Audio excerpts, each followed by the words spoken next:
Can you discuss what Good Food for Oxford Schools is doing regarding adding gardens and greenhouses?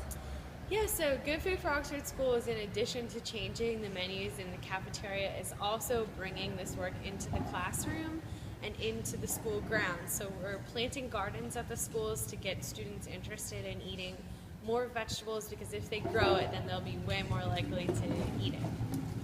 And what schools have greenhouses? So the Oxford Middle School / Scott Learning Center /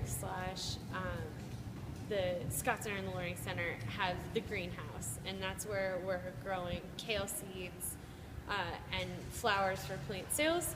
But Oxford Elementary has 6 garden plots, and then we have plans to dig gardens at Bramlett Elementary School and Della Davidson Elementary School this spring. And how did y'all create a greenhouse, and how is it used in the community?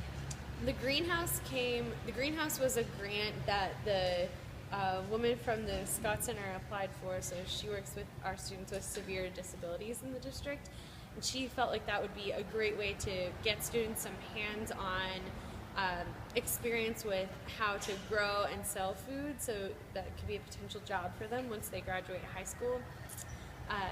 She also wanted them to, change their diets as well, so that was the idea. What was the second part of your question?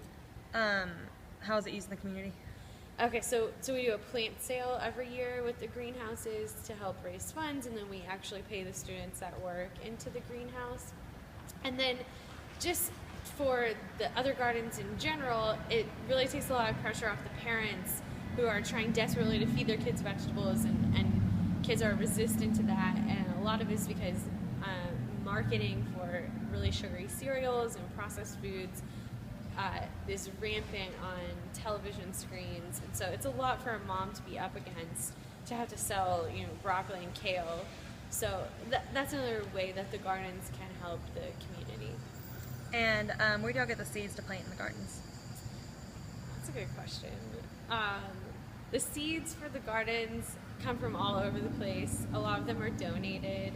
We've applied for grants for seeds, and then hopefully this year we'll start saving seeds from the stuff that we've grown to use again for next year. Do they eat the food in the gardens? Yes, they love to eat the food in the gardens. That's the whole point of doing this, is to get them actually eating what they're growing. Last week we were harvesting rainbow chard, which is a dark leafy green, and I pulled a dead leaf off, and all these kids were like clamoring to eat this leaf of raw chard. Like, think of eating a raw collard green.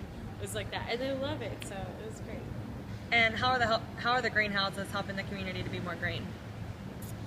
Well, the more you can grow your own food, the less you are purchasing food that's coming from a really far away place, and the more control you have over the quality of your food. So that is all extremely important in the effort to grow green. Commercial agriculture really ruins landscapes and soils, and all those chemicals seeping into the soil are not good for the health of our bodies or the health of the planet. So the more that you can grow your own food, and the more that we can teach kids to grow their own food, the more control we can have over things like that.